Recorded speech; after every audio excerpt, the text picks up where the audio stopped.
पूर्णस्य पूर्णमादाय पूर्णमेवावशिष्यते।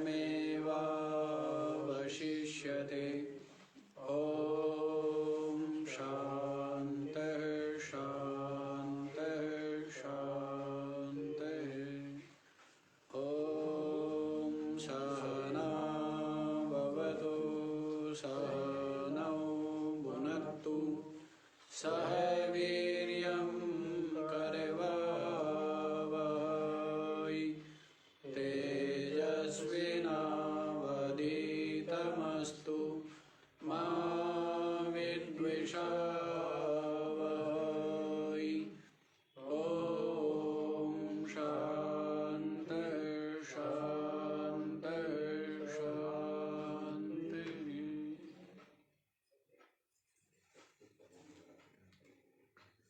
हाँ जी तो क्या बतलाया है कि ब्रह्मनिष्ठा प्राप्त कराने वाला जो ब्रह्म विचार है उसमें कभी भी प्रमाद नहीं करना चाहिए। उसमें कभी भी तनिक भी विस्मृति उसकी नहीं करनी चाहिए। अर्थात निरंतर ब्रह्मनिष्ठा प्राप्ति के लिए ब्रह्म विचार जिज्ञासु को करना चाहिए निरंतर। क्योंकि ब्रह्मा जी के पुत्र सनत कुमार जी कहते हैं कि प्रमाद ही मृत्यु है। क्या? प्रमाद ही मृत्यु है। क्योंकि प्रमाद के कारण से अज्ञान निवृत्त नहीं होता, अपने स्वरूप का बोध नहीं होता, और ये जीव देह गेह इंद्रिया विविध वासनाएं इनके जाल में फंसा रहता है, बंधा रहता है, और जन्म जन्मांतरों तक अनंत काल तक क्लेश ही पाता रहता है। तो ये सब क्या हो गया? मृत्यु ही हो गया ना। निरंतर क्लेश, निरंतर भय, निरंतर चिंता, अशांति, शोक, मोह, तो ये सब क्या है? मृत्यु ही है। ये सब मृत्यु ही है। तो मृत्यु को ही प्राप्त होता रहता है। इसीलिए प्रमाद को मृत्यु कह दिया गया है। और कहा है अपने स्वरूप के विचार में प्रमाद करने के से भिन्न अन्य कोई अनर्थ नहीं है, न अनर्थ प्रदाता ही है। स्वरूप विचार में प्रमाद करने के से अन्य अलग और कोई अनर्थ नहीं है। समस्त अनर्थ इससे ही प्राप्त होते हैं। समस्त अनर्थों का मूल यही है। जो जिज्ञासु है, विचारवान है, वही इन रहस्य को जानता है और जान करके इनसे मुक्त होना चाहता है। संसारी जीव विविध प्रकार के क्लेश पाते हैं और उन क्लेशों की निवृत्ति यहीं पर जगत के भौतिक पदार्थों के द्वारा करना चाहते हैं। विविध क्लेश पा रहे हैं, लेकिन भौतिक जो वस्तु है, पद है, उनको प्राप्त करके क्या सोचते हैं कि हम दुखों से मुक्त हो जाएंगे, दुख रहित हो जाएंगे। लेकिन जिज्ञासु जानता है कि यदि सब कुछ भी प्राप्त हो जाए तो भी सबका सब नश्वर ही है और सबका सब दुख संयुक्त ही है और विविध प्रतिकूलताएं बनी ही रहती हैं। और उसके पश्चात भी ये जो शरीर आदि है इसका भी तो सेवन पूजन करना ही होता रहता है, हैं? अभी लघु शंका, दीर्घ शंका, भूख प्यास, सर्दी गर्मी, ज्वर, है, स्नान आदि सब क्या है, लेकिन इनमें तनिक भी बंधन और क्लेश अनुभव करता नहीं है। इसमें क्या होता है, प्रसन्न होता है, क्योंकि शरीर को ही क्या करता है, मैं मानता है। इसलिए इसको भोजन, है, जल, क्षुधा पिपासा आदि बंधन रूप क्लेश रूप अनुभव में नहीं आती है। अन्यथा क्या है? शरीर का ही निर्वाह और इसकी ही आवश्यकताओं की पूर्ति, इसमें ही अधिकतर समय बीत जाता है। और अधिक लोगों का जीवन तो केवल इनकी पूर्ति के लिए ही लगे रहते हैं, और तो भी पेट भरने लायक भोजन नहीं मिल पाता, शरीर ढकने लायक वस्त्र नहीं मिल पाते, प्रयत्न करते हुए भी, हैं? तो ये देखिए, ये सब आश्चर्य की बात है। तो ये सब भी दुख रूप ही है। शरीर के सब क्या है, विचारवान के लिए, विचारवान के लिए क्या है, संसारी लोग तो मस्त है, संसार में जन्म ले लिया है, मनुष्य जन्म मिल गया है, बढ़िया खाओ, बढ़िया पहनो, आराम से रहो, हैं, खूब ठाठ से रहो, सुविधा युक्त जीवन जियो, कुछ करो धरो नहीं, बस उनका तो यही लक्ष्य रहता है, हैं? आगे फिर चाहे अजगर बने, आगे फिर चाहे भैंसा बने, चाहे बैल बने, चाहे गधा बने, जैसे उसके कर्म होंगे, संस्कार होंगे, जैसे उसके वासना होगी, जैसे उसके पाप पुण्य का फल भोग होगा। विचार नहीं करता, लेकिन जो विचारवान है वो तो सबसे निकल करके अविनाशी परम पद में का अनुसंधान करता है और उसकी प्राप्ति के लिए यत्न करता है, और उसी अविनाशी परम पद को प्राप्त कर ले, उसमें ही अपने चित्त को प्रतिष्ठित कर देता है। तो ये बात है।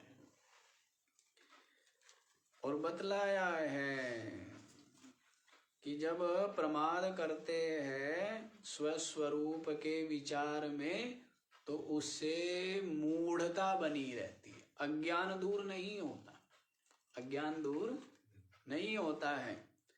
और अज्ञान के रहने के कारण से अनात्मा देह आदि में क्या बनी रहती है, अहम बुद्धि, क्या बना रहता है, मैंपना बना रहता है। और ये अनात्मा देह आदि को मैं मानना, यही बंधन है, यही क्या है, विविध प्रकार के बंधन है। विविध प्रकार के क्या हो गए, जाति वर्ण कुल गोत्र के बंधन, भूख प्यास के बंधन, मोटा पतला बूढ़ा जवान रोगी स्वस्थ, ये सब क्या हो गए, सब बंधन हो गए। शरीर आदि को मैं मानने से बंध जाता है, निर्बंध भी बंध गया है।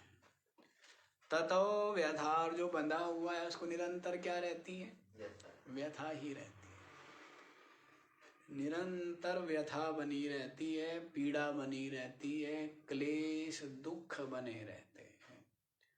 और जो ब्रह्म विचार करता है, स्वस्वरूप का विचार करता है, तो वो अपने स्वरूप को जानकर समस्त बंधनों से इह एव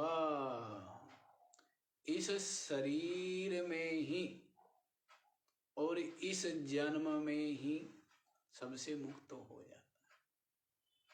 तो ये बात आपको बतला दी गई है। अब 324वां श्लोक आप लोग देख लीजिए। विषयाभिमुखं दृष्ट्वा विद्वांसमपि विस्मृतिः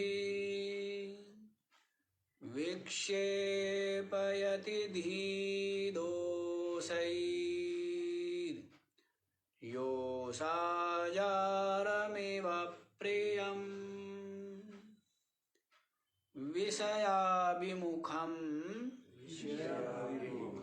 दृष्ट्वा विद्वांसं अपि विस्मृतिः विक्षेपयति धीदोषैः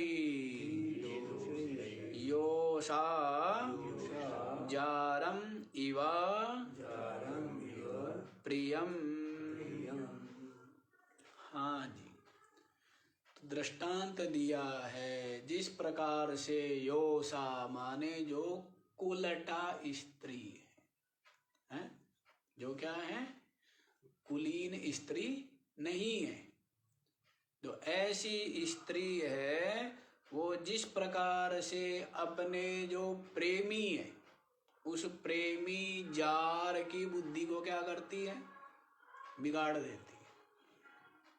जिस प्रकार से कुलटा स्त्री अपने प्रेमी जो जार है उसकी बुद्धि को क्या करती है, बिगाड़ देती है। वो अनेकों प्रकार के क्लेश, अनेकों प्रकार के अनर्थ और अनेक प्रकार के पाप के पंक में, कीचड़ में डूबता है और अनंत काल तक उस पाप के फल स्वरूप उन कर्मों का फल भोगता रहता है, दुख भोगता रहता है, क्लेश भोगता रहता है। ये फल है ना, जो इस प्रकार के मलिन आचरण है तो उनका फल क्या है, बहुत लंबे समय तक वो क्या करता है, अपने पाप कर्म का विभिन्न योनियों में फल भोगता है। तो दृष्टांत दिया है। इसी प्रकार से विद्वांसम अपि, जो कोई विवेकी व्यक्ति भी होवे वो भी, उसकी बुद्धि भी विषयाभिमुखम दृष्ट्वा, यदि विषय अभिमुख हो जाए तो क्या होती है, आत्मविस्मृति ही क्या हो जाती है, हैं? अब या तो पूर्व दिशा में देखें या फिर पश्चिम दिशा में देखें, हैं? या तो विषयों का क्या करें, सेवन करें, विषयों का चिंतन करें या फिर आत्मचिंतन करें। अब ये तो नहीं होगा ना कि विषयों का चिंतन भी हो और आत्मा का चिंतन भी हो, ऐसा होगा, हैं? संभव है? या तो विषयों का चिंतन होगा या फिर आत्मचिंतन होगा। तो वैसे ही कह रहे हैं कि विवेकी व्यक्ति की बुद्धि विषयाभिमुखम दृष्ट्वा, जब विषय अभिमुख होती है उसको देख करके आत्मविस्मृति क्या होगा, अपनी आत्मा का स्मरण नहीं होगा और धी दोष ही, बुद्धि के दोष के कारण से विक्षेपयति, उसके चित्त में क्या बना रहेगा, विक्षेप बना रहेगा, चंचलता बनी रहेगी और व्याकुलता बनी रहेगी, अशांति बनी रहेगी। कुछ भी चाहा, आशा क्या करती है व्यक्ति को, व्याकुल किए रहती है ना, उसके चित्त इंद्रियों को क्या किए रहती है, व्याकुल किए रहती है। निरंतर पाता है, चंचल रहता है ना। और जो आत्म चिंतन में लगा हुआ है वो विषय चिंतन से अलग ही बना रहता है। विषय चिंतन से क्या बना रहता है? अलग ही बना रहता है। इसीलिए कहा है कि विवेकी व्यक्ति की को भी तनिक भी अवसर नहीं देना चाहिए। मतलब था ना, दद्यान्नावसरम किंचिद कामादीना मनागपि आसुप्तेरामृते कालम नयेद वेदांत चिंताया। कहते विवेकी व्यक्ति को काम क्रोध लोभ मोह आदि को मनागपि अवसरम न दद्यात्, थोड़ा सा भी अवसर नहीं देना चाहिए। थोड़ा सा भी अवसर नहीं देना चाहिए, है ना। क्योंकि ये जो बुद्धि है, चित्त है, जन्म जन्मांतरों के यही संस्कार पड़े हुए हैं। और ये संस्कार पड़े हैं कि ये जो विषय है क्या है? सुख रूप है। ऐसी उल्टी बुद्धि बनी हुई है। क्या बनी हुई है? उल्टी बुद्धि, सुल्टी बुद्धि। ये उल्टी बुद्धि बनी है कि विषय सुख रूप है, जबकि है क्या? दुख रूप है। विषय महान दुख रूप है। क्या है? महान दुख रूप है। लेकिन ऐसा बुद्धि में सहजता से बैठता नहीं है, क्योंकि संस्कार और उनकी गुलामी है ना। कोई व्यक्ति है, गुलामी झेलते झेलते आदत पड़ गई है, गुलामी करते करते उसको वो क्लेश भी पा रहा है। उसको समझाया भी जाए तू गुलामी क्यों कर रहा है, लेकिन फिर भी वो अभ्यास पड़ा है ना, आदत है। तो वैसे ही तो ये जो विषय है ये सब के सब दुख रूप, बंधन रूप है, प्रतंत्र करने वाले हैं, क्लेश देने वाले हैं। ऐसा निरंतर स्वाध्याय, निरंतर विचार, गहन विचार, गंभीर विचार निरंतर करने से बुद्धि में ये क्या हो जाए? दृढ़ता पूर्वक निश्चय हो जाए। उसके पश्चात आपकी बुद्धि उन विषयों की ओर तनिक भी नहीं झुकेगी। तब आप समझे कि आपने कुछ पाया है, आपने कुछ साधना की। माला तो जपी, ज्योति आदि के ध्यान भी किए, विविध प्रकार की हठ योग की क्रियाएं भी की, लेकिन काम क्रोध लोभ मोह आदि के द्वारा चित्त चंचल बना हुआ है, तो कुछ भी अध्यात्म में प्राप्त नहीं किया है, कुछ भी प्राप्ति नहीं। और जिसका चित्त स्वाभाविक रूप से काम क्रोध आदि से मुक्त हो गया है, उसको जो सुख है, उसको जो आनंद है, उस सुख और आनंद की ब्रह्मा जी भी क्या करते हैं? आशा करते हैं। वासना रहित जिसका चित्त है, निर्विषय जिसका चित्त हो गया है, उसका चित्त क्या है? निरंतर विलक्षण आनंद से भरा रहता है, विलक्षण आनंद से। तो इसलिए जो विवेकी है वो तो अवसर नहीं देना चाहिए, लेकिन संसारियों की बुद्धि में ये संस्कार बैठे हुए हैं, तो ये तो सत्संग से ही दूर हो सकते हैं, विचार से ही दूर हो सकते हैं। इनका स्वरूप और इनका फल, ये सब के सब बंधन, दुख, क्लेश, अशांति को देने वाले हैं। ऐसा जब निश्चय हो जाए तभी आपकी इंद्रिया और आपका चित्त इनसे सर्वथा उपरत हो सकते हैं। और पीछे भी कहा था, क्या बतलाया था? वासना तानवम मुक्ति, वासना क्षयम मोक्ष, ऐसे करके 2 बार आया है, बताया था ना। वासना प्रक्षयो मोक्ष, 318वें श्लोक में आपने सुना था।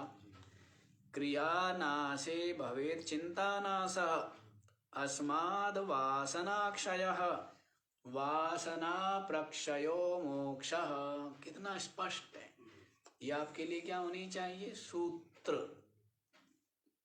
आपके चिंतन का बिंदु है ये। वासना प्रक्षयः मोक्ष, वासनाओं का सम्यक रूप से क्षीण हो जाना, यही क्या है? यही फिर मुक्त ही है। किसी प्रकार की आशा नहीं, चाह नहीं, तृष्णा नहीं, कामना नहीं, मस्त है। क्यों? जानता है कि मेरा तो कुछ बिगड़ता नहीं, घटने बढ़ने से रहित एक रस अविनाशी सच्चिदानंद चेतन आत्मा मैं हूं। घटना बढ़ना सब उपाधियों में है। उत्पत्ति और जन्म और वृद्धि और परिवर्तन और क्षय और नाश, ये सब किनका है? ये सब जड़ में है, मुझे चेतन में नहीं है। ऐसा जो जानता है तो क्या है वो?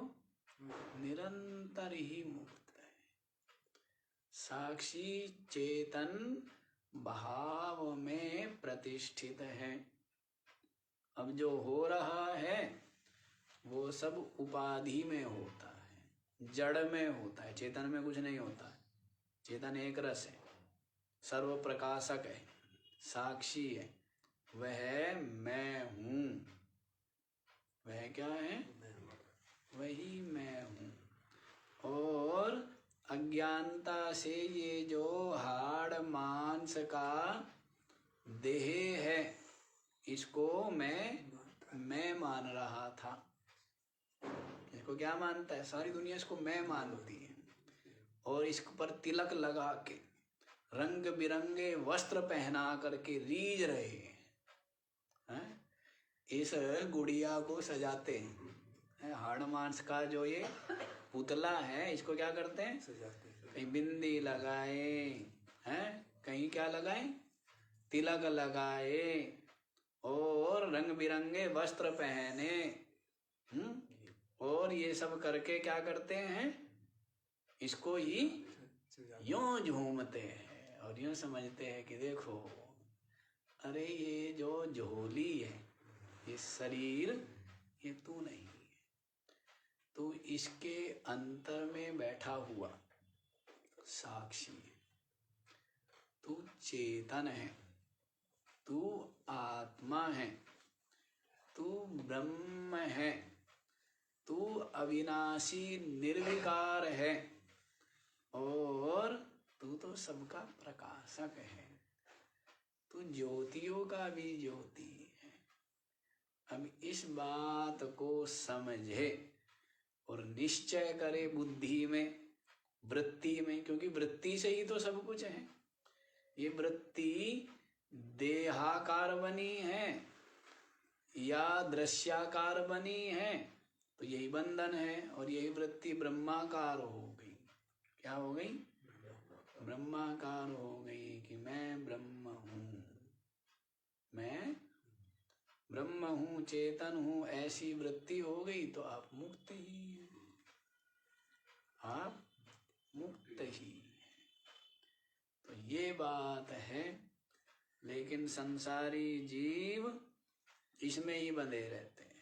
तो कहा है थोड़ा सा भी अवसर नहीं देना चाहिए। साधक के लिए बतला रहे हैं। किसको बता रहे हैं? साधक को बता रहे। और जो अत्यंत विचारवान है वो तो इनसे स्वाभाविक ही उपराम है। विषय चिंतन, विषय आसक्ति से क्या है? स्वाभाविक ही उपराम है। विषय समुदाय के मध्य में रहता हुआ भी क्या है? उपराम ही है। सबके सब विषय होते हुए भी नहीं है। यदि है भी तो दुख रूप असार ही है, मलिन ही है, गुलाम बंधन रूप ही है। तो उसके चित्त को अपनी ओर आकृष्ट कर सकते हैं क्या? अपनी ओर आकृष्ट नहीं कर सकते। तो समझ आ गया इसका भाव कि जिस प्रकार से कुलटा स्त्री अपने प्रेमी जार की बुद्धि बिगाड़ देती है, और वो उसको हर प्रकार से धन आदि दे करके क्या करना चाहता है? संतुष्ट करना चाहता है। जहां जो कुछ मिल जाए सब कुछ कहाँ देगा?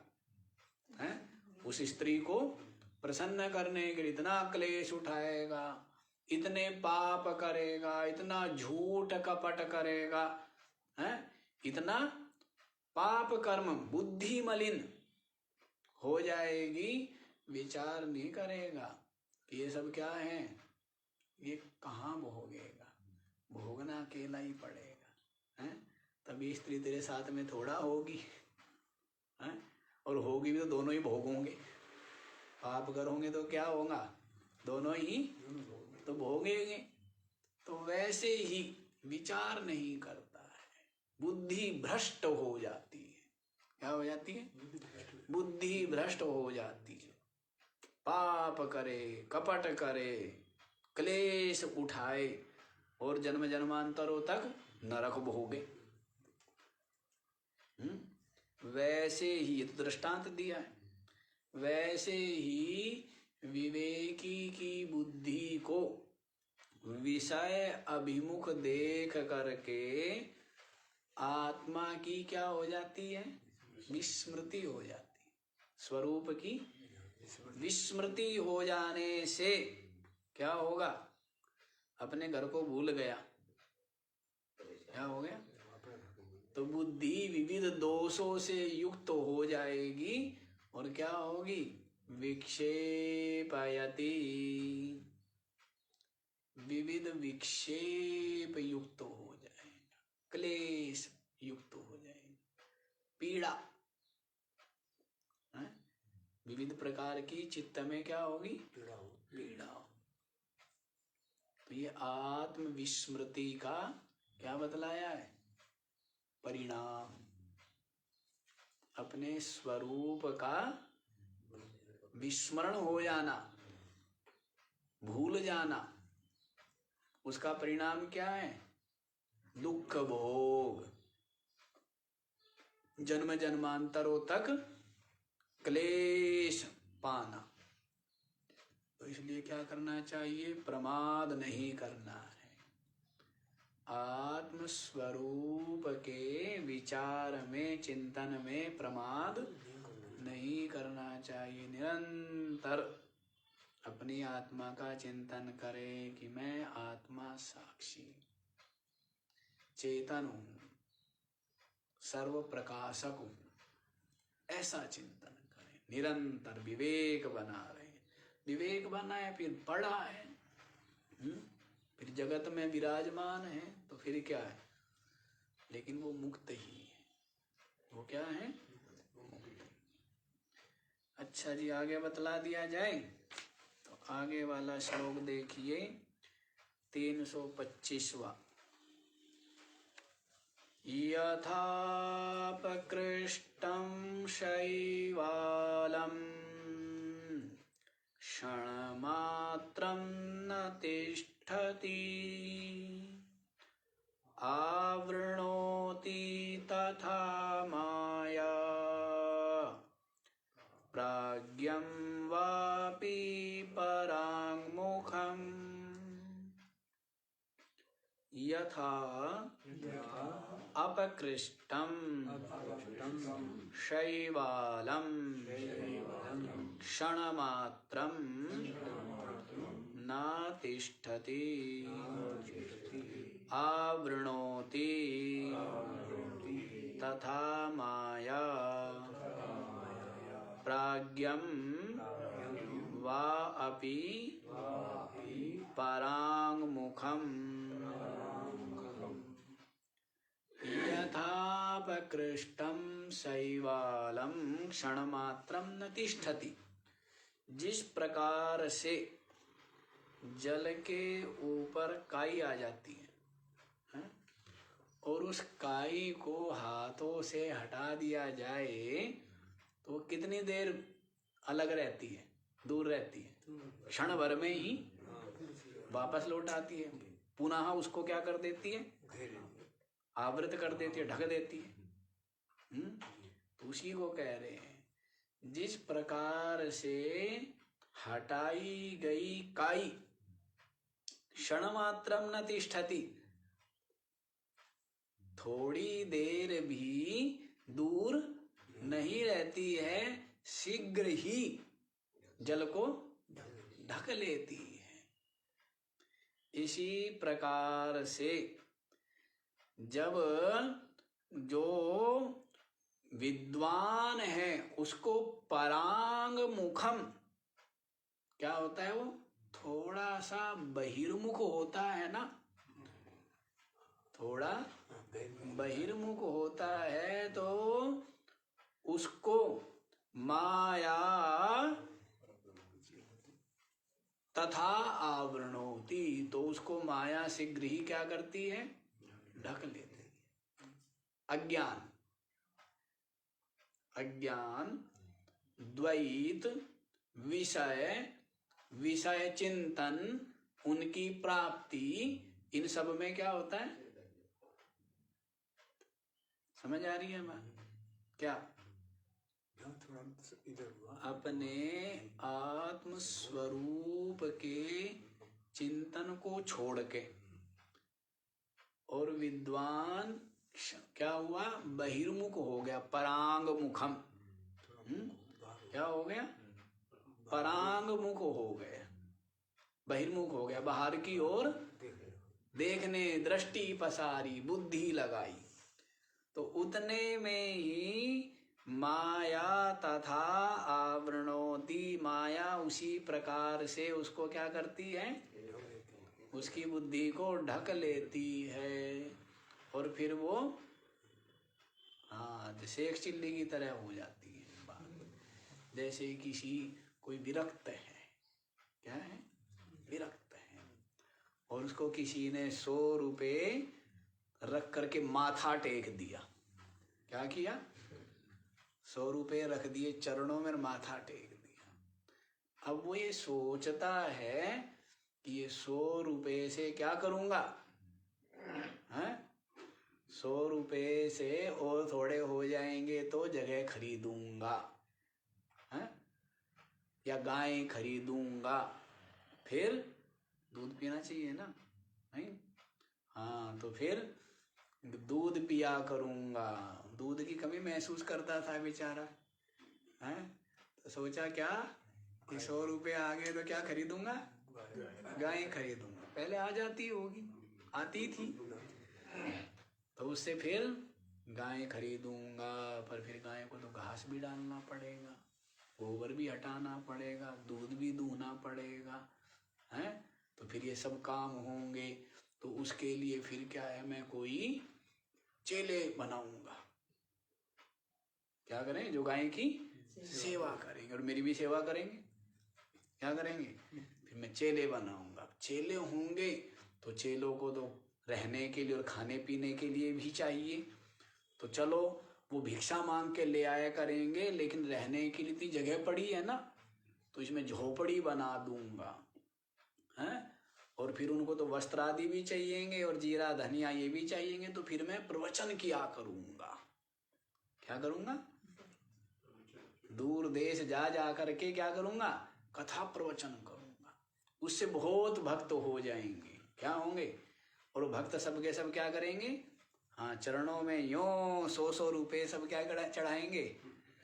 अभी तो 1 शो है, फिर ऐसे दक्षिणा चढ़ाएंगे। कहने का भाव है कि वो 100 रुपये ना आते तो ये कहानी, ये चिंतन शुरू न होता। अब वो 100 रुपये आ गए तो क्या हो गया? चिंतन शुरू हो गया ना। हाँ, तो ये चिंतन शुरू हो गया और आत्मचिंतन छूट गया, उसी मनोरथ में लग गया। चलो मनोरथ में लगा रहता तो भी खैर थी, मनोरथ में नहीं, उसको इम्प्लीमेंट जानते हो? अपने जानते हैं? क्रियान्वित करने में लग गया। सचमुच में गाय ले आया। क्या किया? इम्प्लीमेंट कर दिया। सचमुच में गाय ले आया। हाँ, और सचमुच में चेले वेले रख लिए और सचमुच में कथा प्रवचन करने लगा और सचमुच में मठ मंदिर बना लिए और सचमुच में भक्तों का संग्रह कर लिया और सचमुच में फिर अब भक्त लोग आ रहे हैं और भक्तों ने तो कमरे बना रखे हैं और कपड़े रखे हुए। भक्त आ रहे हैं तो उनको तो क्या चाहिए? धुले धुलाए कपड़े चाहिए ना, कमरा साफ चाहिए, नहीं? हाँ, तो कपड़ों को क्या लगाओ? बाबा जी धूप लगा रहे हैं। हमने गुरु चेला क्या कर रहे हैं? गुरु भी लगा हुआ है, चेला भी लगा हुआ है, तो कपड़ों को क्या चेले आ रहे हैं ना महाराज, भक्त लोग आ रहे हैं, तो ये हो जाता है ना। और आत्मचिंतन छूट गया। वो गलत नहीं है, सेवा करना गलत नहीं है, सेवा तो करनी ही चाहिए। सेवा करने से क्या होगा? अहंकार गलित होगा। सेवा करने से स्वार्थ, लोभ, बुद्धि की तुच्छता गलित होगी, बुद्धि निर्मल होगी। सेवा तो करनी चाहिए, लेकिन आत्मचिंतन उसके लिए ही तो किया जा रहा है सब कुछ। और वो भूल जाता है व्यक्ति, वो छूट जाता है कि परमात्म प्राप्ति सेवा में ही आनंद आने लगा। गौ सेवा कर रहे हैं, क्या कर रहे हैं? गौ सेवा कर रहे हैं, तो नाम हो गया, बड़ी गौशाला है, जगह जगह सम्मान होता है, तो बस उसी में रह गए। इस बात को भूल गए कि ये गायों की सेवा किस लिए की थी? अहंकार गलित हो, मैं मिटे, अभिमान मिटे, है ना, बुद्धि निर्मल हो और परमात्म प्राप्ति की जिज्ञासा तीव्र हो, इसके लिए है ना सेवा। लेकिन वो भूल जाता है, तो ये तो आत्मविस्मृति हो जाती है, भूल जाता है। इसी को बता रहे हैं कि परांग मुखम प्राज्ञम, बहिर्मुख हुआ जो विवेकी है, विद्वान है, उसको माया तथा आवरणोति, माया उसको क्या करती है? उसकी बुद्धि को ढक लेती है, विवेक शक्ति ढकी जाती है और वो संसारी की तरह ही क्या होता है?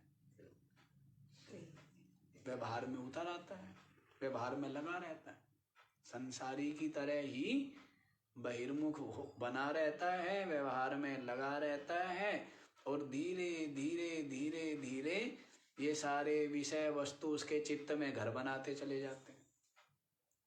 सब क्या करते हैं?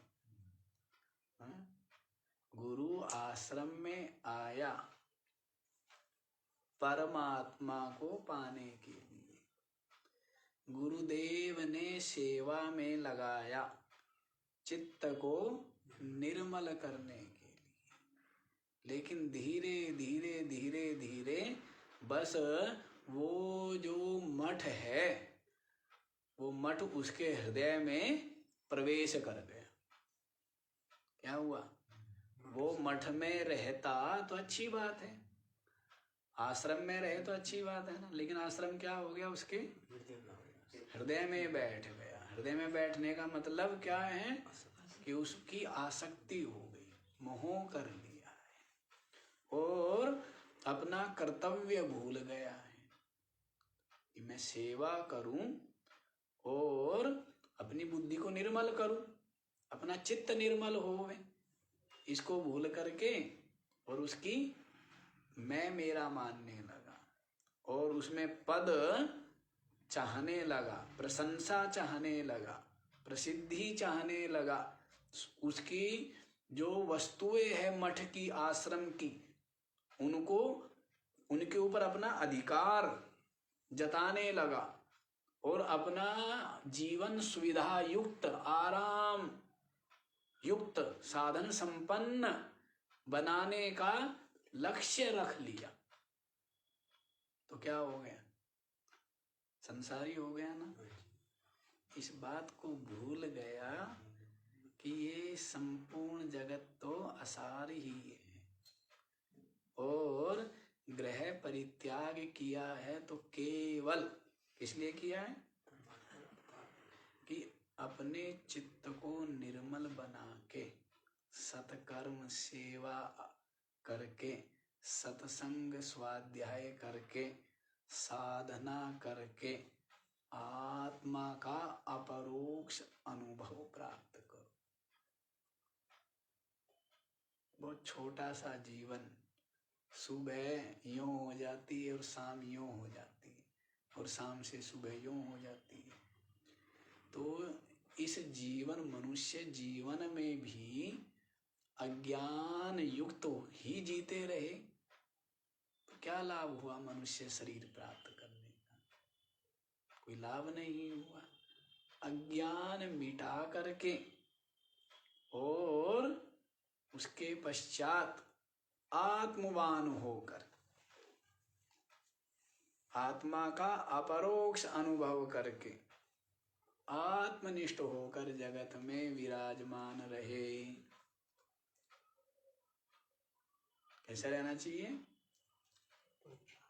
आत्मनिष्ठ होकर, समस्त वासनाओं से रहित होकर, असंग निर्लेप होकर, सहज भाव से, सहज भाव से, ना कहीं प्रीति, ना कहीं वैर, न कहीं राग, न कहीं द्वेष, न कोई अपना, न कोई पराया, न कोई शत्रु, न कोई मित्र, बिल्कुल सहज रहे।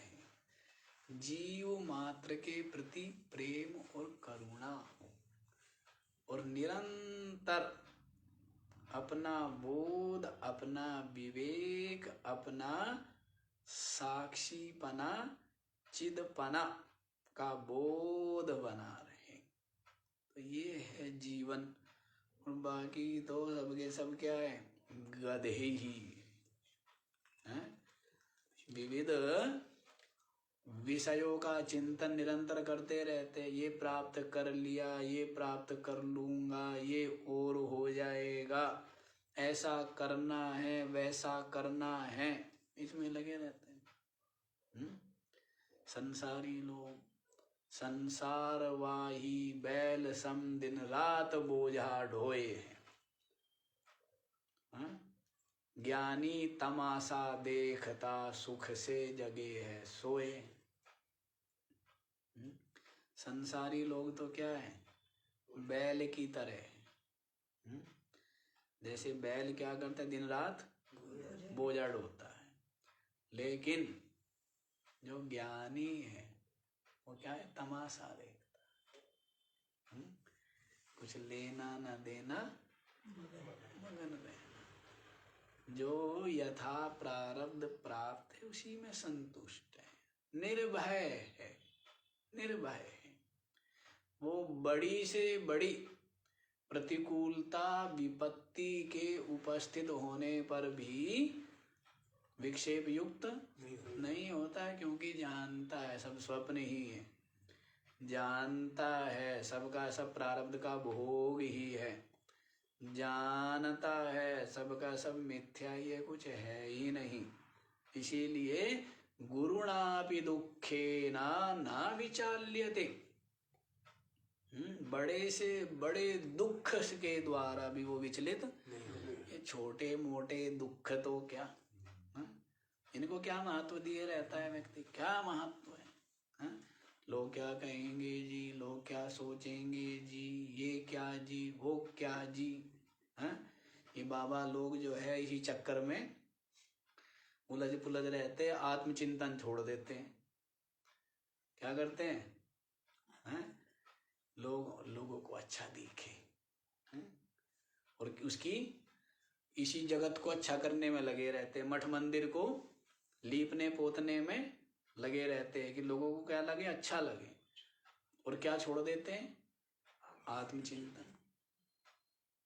आत्मचिंतन छोड़ देते हैं और इसमें लगे रहते हैं। चिंतन यही करो, संसार मिथ्या है, संसार स्वप्न ही है और संसार वास्तव में है ही नहीं। केवल आप तो उस कक्षा के विद्यार्थी हो ना, हैं?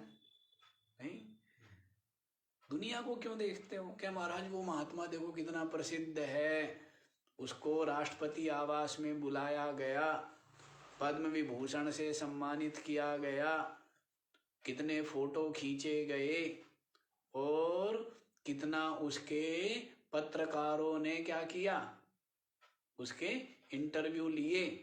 तो ऐसा देख करके साधारण बुद्धि वाले क्या सोचते हैं कि भाई कोई फायदा नहीं हुआ, हमें भी वैसा ही बनना चाहिए। क्या लाभ है उसमें, ये बताओ।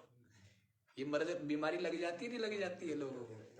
बड़े आश्चर्य की बात है, हैं? विरक्त महात्मा था, देखा कि भाई कोई लाभ ही नहीं हुआ, वो तो उनको बुला करके सम्मान किया जा रहा है, टीवी पर उनके क्या रहे हैं, चित्र आ रहे हैं, महिमा गाई जा रही है, तो उससे क्या हो गया, उससे शोक मोह रहित हो गया, क्लेश रहित हो गया, अज्ञान मिट गया, है स्वरूप का बोध हो गया, मुक्ति प्राप्त हो गई। फिर क्या मतलब है? ये सब तो राजे महाराजाए बन करके बड़े बड़े इनाम लेने वाले नहीं, हम तो इनाम देने वाले रहे हैं। क्या, एक तो इनाम लेने वाला होता है और एक इनाम, फिर ये तो सब कर कुर के आया है व्यक्ति, उन्हीं की चाह करेगा क्या? फिर तो उनकी कोई चाह नहीं होनी चाहिए। सब के सब क्या है, संसारियों की दृष्टि में महत्व रखते होंगे, विचारवानों की दृष्टि में इनका कोई महत्व नहीं, तनिक भी महत्व नहीं। कि महाराज उनके तो जो है 40 देशों के जो राष्ट्राध्यक्ष है वो उनके भक्त है। क्या हो गया फिर? या संपूर्ण विश्व के जो समस्त देश है वो सब के सब क्या है, उनके भक्त है। तो क्या हो गया? उनका महाराज बैठ के नीचे बैठ के प्रवचन सुनते, तो क्या हो गया हैं? क्या हो गया? मुक्त हो गया, वासना रहित हो गया, अज्ञान मिट गया। फिजूल की बातें, कोई अर्थ है उनका? लेकिन ये अच्छे अच्छे लोगों को क्या कर लेती है, मोहित कर लेती है। कोई विचारवान, अत्यंत विचारवान,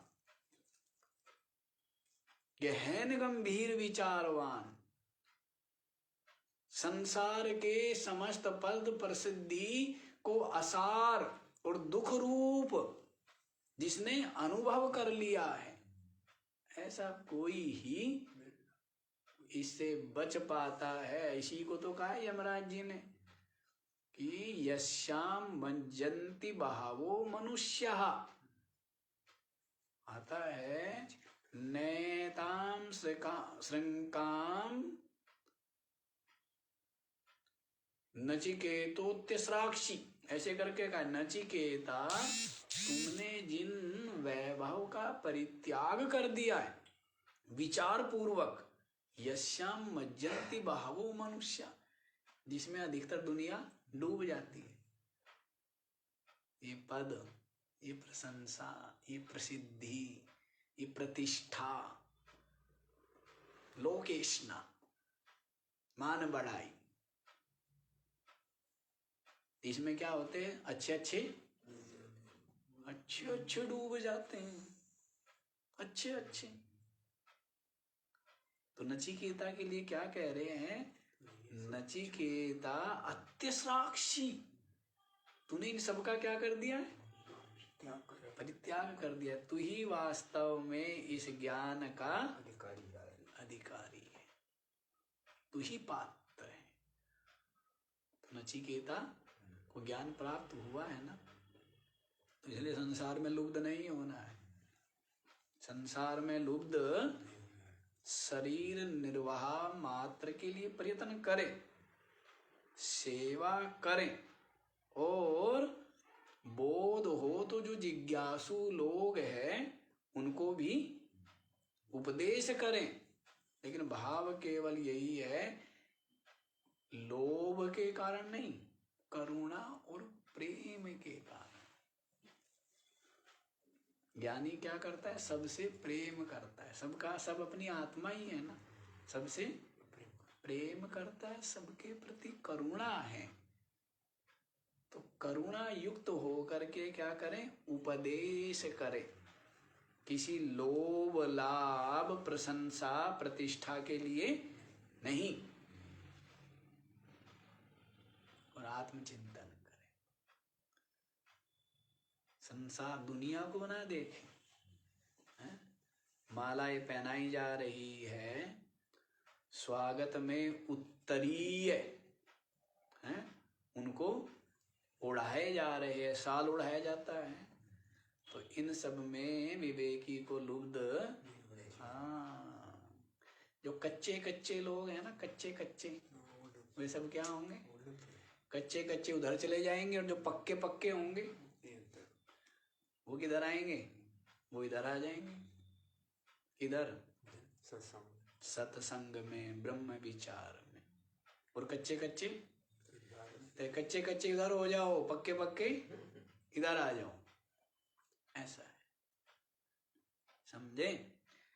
तो इसलिए बात को बताया है, शैवाल झट से दोबारा जल को ढक लेती है। इसी प्रकार थोड़ा सा भी यदि परांगमुख हो गए ना, बहिर्मुख हो गए, ब्रह्म विचार छोड़ दिया, तो क्या हो जाओगे? फिर वही संसारी। फिर चित्त में कहाँ से घुस जाएगा संसार, लोभ मोह, पता भी नहीं लगेगा। इसलिए संसारियों से दूरी बना के रखो, और सत्संग स्वाध्याय और चिंतन के क्या बना के रखो? सामीप्य बना कर। क्या बना कर रखना चाहिए? समीपता बना करके रखनी चाहिए, अन्यथा ये माया क्या कर लेगी? फिर घेर लेगी। ऐसे देखा गया है, सत्संग सुनते रहे हैं, लगा कि हाँ ये तो बड़े ही जिज्ञासु हैं, बड़े ही प्रतिभाशाली है, लेकिन सत्संग क्या छूटा कि कोई अड़चन आ गई, उस अड़चन के चक्कर में कहाँ चले गए? कहीं से कहीं बहते चले गए। वो बताएंगे, आगे वाला दृष्टांत आ रहा है बहुत अच्छा, नीचे ही गिरता गिरता चला जाता है। बताएंगे जैसे सीढ़ी से गेंद छोड़ दी जाए तो क्या होती है? नीचे। तो वैसे ही देखा गया। देखो आत्मचिंतन कर रहे हैं भरत जी महाराज, और मृग शावक में क्या हो गया? मोह हो गया।